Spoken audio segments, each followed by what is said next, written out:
The most used piece of equipment in your golf bag isn't your driver, it's not a wedge, it's not even your putter. It's your golf ball. Choosing the right ball for you is going to be one of the most important things that you can do to help lower your scores. For a lot of golfers, when they go about picking a ball, it's just a ball that they happen to shoot a really good round with one time, and that's just the ball they use now. For other golfers, it's just whatever they find in the woods. Well, I'm here to encourage you to make 2025 the year that you take control of your golf game and put some real thought behind what golf ball you're using. With that being said, as a professional club fitter and golf equipment tinkerer, here are my top 5 golf balls that you should check out and maybe try in the year 2025. Up first, we got the Pro V1 and Pro V1X from Titleist. So they've been the gold standard as far as golf ball goes for years now, but it's for good reason. With probably the most consistent spin off the tee, super ideal ball flight conditions with long and short irons, and a premium soft feel with wedges and putters around the green, it's probably the most complete ball in the game of golf. And I will say, in today's day and age, a lot of other golf balls come close, even, are on the same level when it comes to performance. But the thing that separates Pro V1 from all of its competitors for me personally is the durability. With some other balls I've tested, one shot off a dirt path or one, bad bunker shot, and that ball's got a huge scuff on the side of it, and it's just got to be thrown out after 1 or 2 holes. But with Pro V1, something about their cover, it lasts at least twice as long as other golf balls. And when you're paying premium top prices for a premium golf ball, durability is something that you should absolutely consider. Now, the big question for a lot of golfers is, should I play the Pro V1 or the Pro V1X? Regular Pro V1s are going to be best suited for players who want a little bit lower ball flight, they want their driver to roll out more, and they want a really soft feel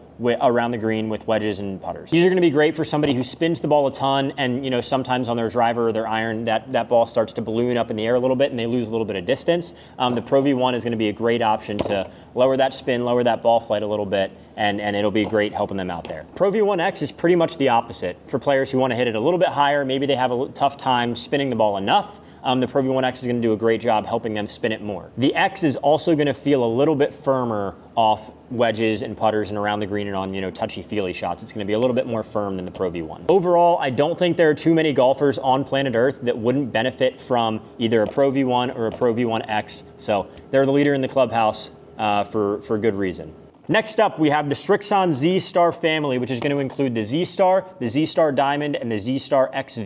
The most underrated brand and ball in golf, this trifecta of golf balls really checks every box that any golfer would want. The standard Z-Star is one of, if not the softest feeling ball in the game of golf, and all 3 of the ball models are going to have the new Srixon Fast Layer DG core. This just means that they're softer at the center and they get firmer as they go out, which leads to a softer feel, but also keeping that premium distance and spin control that a premium ball should have. Now, there are key differences between the Z-Star Diamond, and the Z-Star XV that you should keep in mind before you buy one of them. The standard Z-Star is going to have the most spin around the greens, and like I said before, it's the softest feeling of the 3. The Z-Star XV is the longest off the tee and the lowest spinning by a good bit, so if you're somebody that struggles generating enough greenside spin, probably not going to be the ball for you. It is almost as soft as the standard Z-Star though, which is wildly impressive for a super low spinning golf ball. Now, the Z-Star Diamond, which is personally the ball I play, was basically made for Brooks Koepka, but it's grown in popularity ever since its release. It has the highest spin in long irons and driver, and as far as greenside spin, it kind of falls somewhere between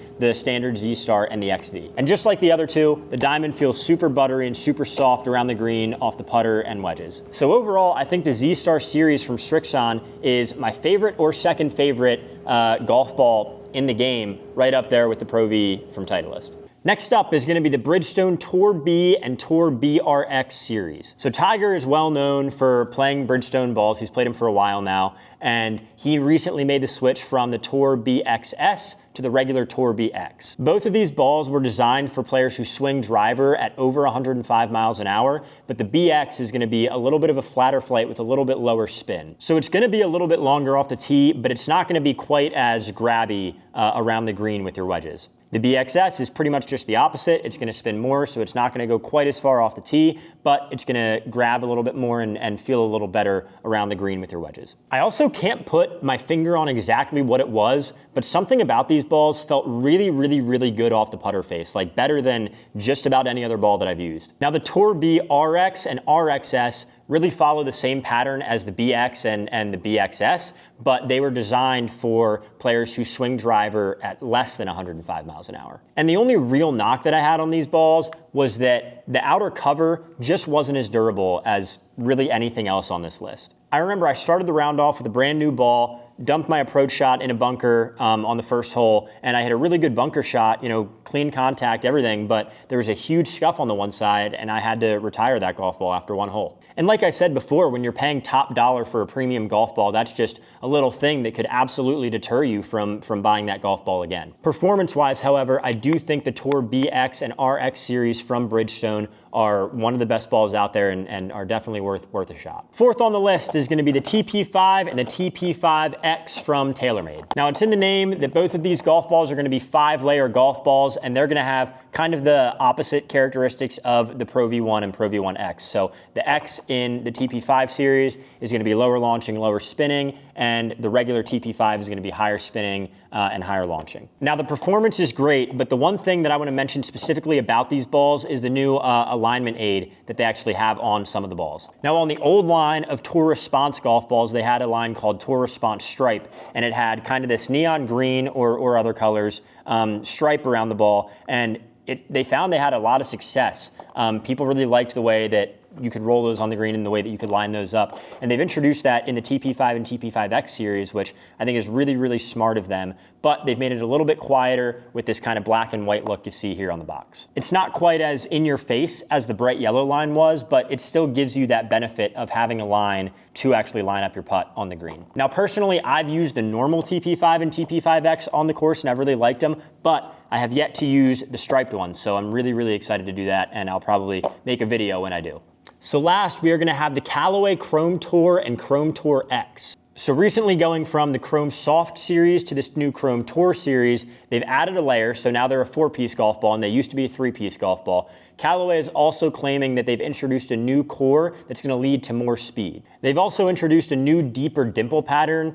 They still have their signature hexagon shaped dimples, but they're saying that this new deeper dimple system is going to lead to an easier manipulation of ball flight. Now, another signature with the Chrome line from Callaway is they have a few different alignment options on your golf ball. They have the classic ball. They also have the soccer ball design, which is a little bit like the picks from TP5 from TaylorMade. And they also have the ever popular Triple Track and Triple Track 360. Now, for me, this is an underrated feeling golf ball. Performance-wise, you know, distance, spin, everything like that, it didn't really, nothing jumped off the page to me, but what I was really impressed with was how good it felt around the greens and on the greens with my putter. So the new Chrome Tour line from Callaway, definitely worth a shot if you want to try something new. So there it is. That's my list of the top 5 golf balls that you should check out and you should try in the year 2025. If you want to go pick them up yourself, I will have all of them linked down below in the description. Also, make sure you're letting me know which ball you play now and which ball you consider trying in the new year. Thanks for sticking around. That's it from me, and until next time, peace out.